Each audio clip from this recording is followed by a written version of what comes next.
right, folks, welcome back. It is Tuesday. We'll just call it about 4:30 p.m. It was the 15th of August. I'm going to turn this on now. We're going to do some BSing of what is about to happen. So I'm not going to be able to afford that in a little bit here. First things first. Beautiful sight. Came out here this morning and it was lime green. That's just a beautiful sight. Of course, this is the sorghum field that I littered respectfully with urea not too long ago. A little bit of help from Mother Nature. We ought to see something real nice. Okay. So I went round and round on this with myself.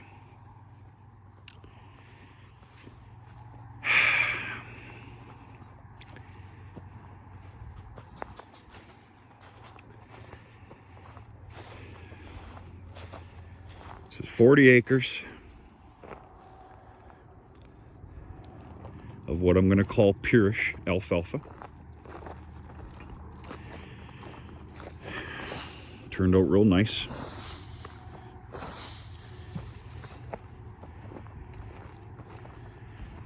I started raking at about 10:45 this morning because it was fitting to do so.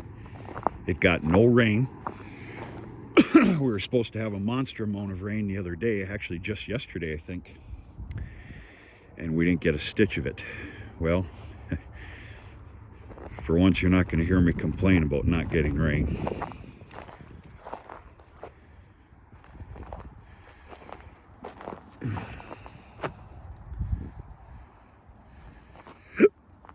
Oh, excuse me.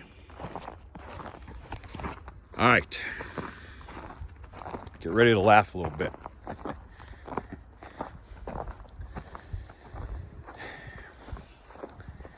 I'm having this custom baled.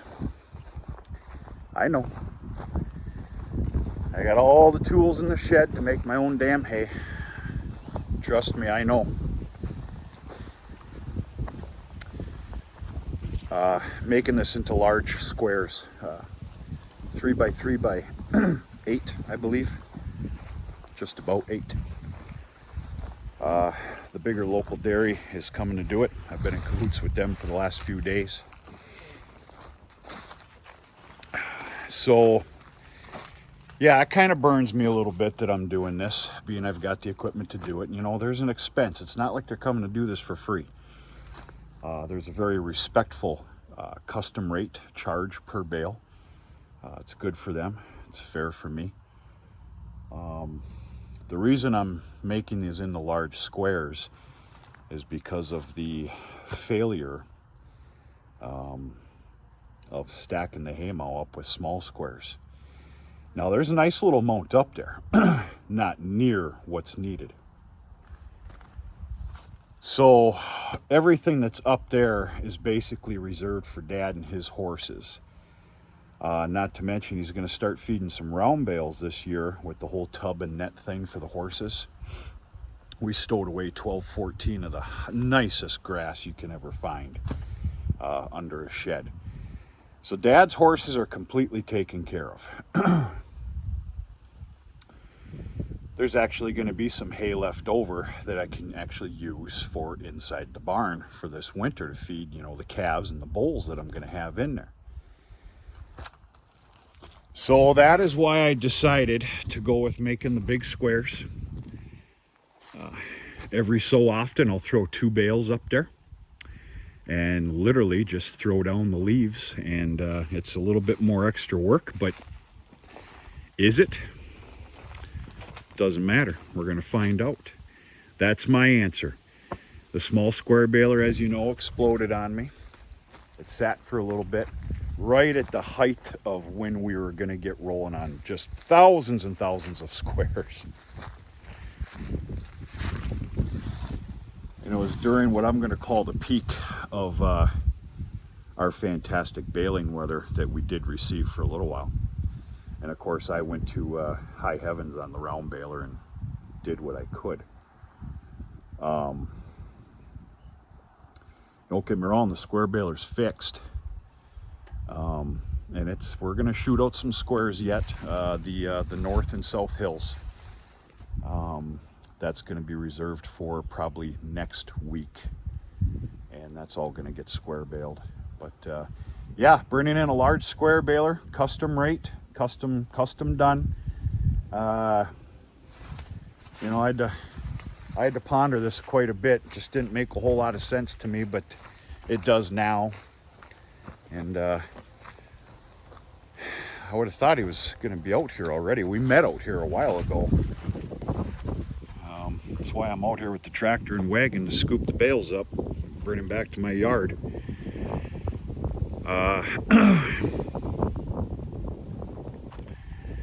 That's it, folks. I really don't have the words. I'm just kind of showing you what I got going here.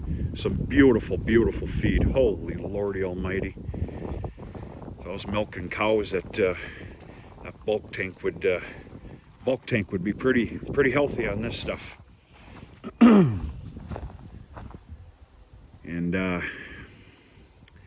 yeah, that's my answer. I haven't the slightest idea of what to expect here. I'm hoping for maybe 180 to 100 big squares. I could be way off. I don't know. I've got no dealings. I've never had any dealings with large squares, obviously.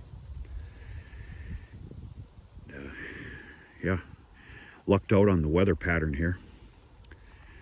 I'm going to sell some of this stuff. To be very honest with you, probably half. To help out pay for the custom rate, and it'll also help out. I do believe I'm going to flood these fields with potash. So it's August 15th. I'm not saying that there's 40 days of growing weather left. Make that make sense. But there's roughly 40 days for a regrowth and a harvesting before it needs to be left alone, get a little more regrowth on it to be put to bed for the winter. We're gonna see what happens. Right now as we speak, I'm bound and determined to flood this 40 acres with potash and sulfur and see about a third crop. If it's not much of a crop, I'm just gonna round bale it in dry 4x5s if I can. Otherwise, this is good timing actually. No, I'll make a separate video because a lot of you probably got off this thing already, which I don't blame you at all. Actually, I'm gonna shut this down now.